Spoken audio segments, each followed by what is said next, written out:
కవిత అరెస్టుకు కారణం ఎవరు?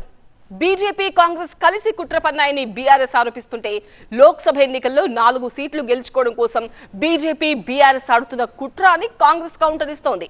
కవితను అరెస్ట్ చేసిన నిమిషం నుంచి ఇప్పటి వరకు జరిగిన డైలాగ్ వార్ ఒకసారి చూద్దాం. మమ్మల్ని ఏ రకంగానైనా డిమోరలైజ్ చేసి ఈ ఎన్నికల్లో రాజకీయంగా లబ్ధి పొందాలని బీజేపీ కాంగ్రెస్లు ఈ రాష్ట్రంలో కలిసి ఇలా కుట్ర పన్నుతా ఉన్నాయి. అయినా మా పార్టీ ఉద్యమాల పార్టీ. మాకు ఈ అరెస్టులు కానీ వేధింపులు కానీ ఈ కుట్రలు కానీ మాకు కొత్తేమీ కాదు. ఇలాంటి ఎన్నో కుట్రలను అక్రమ కేసులను అరెస్టులను ఛేదించి తెలంగాణ రాష్ట్రాన్ని సాధించినటువంటి పార్టీ మా పార్టీ. 14 ఏళ్ళు పోరాడి కానే కాదు రానే రాదన్న రాష్ట్రాన్ని సాధించినటువంటి పార్టీ మా బీఆర్ఎస్ పార్టీ. అందువల్ల దీన్ని తప్పకుండా మేము ఎదుర్కొంటాం, రాజకీయంగా ఎదుర్కొంటాం, న్యాయపరంగా కూడా ఎదుర్కొంటాం. మాకు న్యాయ వ్యవస్థ మీద సంపూర్ణమైన విశ్వాసం ఉంది. దీనిపైన న్యాయవాదులతో సంప్రదించి సుప్రీంకోర్టులో వెంటనే ఈ యొక్క అక్రమ అరెస్ట్ మీద మేము పిటిషన్ వేసి మరి లీగల్గా కూడా మేము ఫైట్ చేయడం జరుగుతుంది. ఈ లిక్కర్ స్కామ్కు సంబంధించి కూడా కేసీఆర్ కుటుంబము బీజేపీ ప్రభుత్వం నిరంతర ధారావాహికంగా టీవీలలో ఒక సీరియల్ను తలపించే విధంగా నాటకాలకు డ్రామాలకు తెరలేపినరు. ఇన్ని సంవత్సరాల నుంచి కొనసాగుతున్న ఈ డ్రామా నిన్న అరెస్టు డ్రామాతో పతాక స్థాయికి వచ్చింది.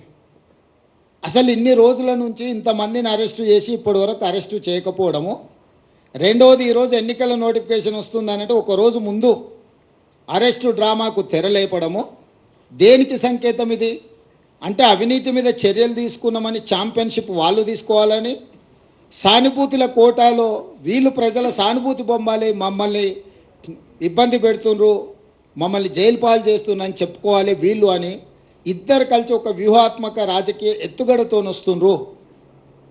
ఈరోజు ఇన్ని రోజులు ఇన్ని నెలలు దాదాపుగా 2022లో మొదలైన ఈ డ్రామా 2024 మార్చ్ ఎన్నికల నోటిఫికేషన్కు ఒక రోజు ముందు అరెస్టుతో పరాకాష్ఠకు తీసుకెళ్ళిండ్రు అని అంటే ఈ డ్రామాను తెలంగాణ ప్రజలు గమనిస్తలేరని వీళ్ళు అనుకుంటున్నారా?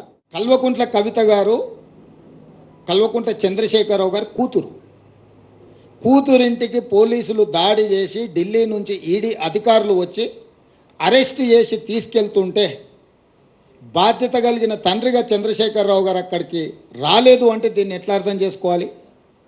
రెండవది, తండ్రిగా కాకపోయినా కల్వకుంట్ల కవిత గారు శాసనమండలి సభ్యురాలు, టీఆర్ఎస్ పార్టీ నాయకురాలు, పార్టీ అధ్యక్షుడిగా శాసనమండలి సభ్యురాలని అరెస్టు చేస్తుంటే అక్కడికి రావాలి, అక్కడికి వచ్చే అధికారులను వివరాలు అడగాలన్న సంగతి చంద్రశేఖరరావు గారికి తెలియదా?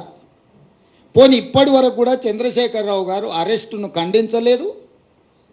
అరెస్ట్ ఎందుకు జరిగిందో, తన పార్టీ శాసనమండలి సభ్యురాలను ఎందుకు అరెస్టు చేసిండ్రో ఇంతవరకు తెలంగాణ ప్రజలకు వివరణ ఇవ్వలేదు. చంద్రశేఖరరావు గారి మౌనము ఏ రకంగా అర్థం చేసుకోవచ్చు?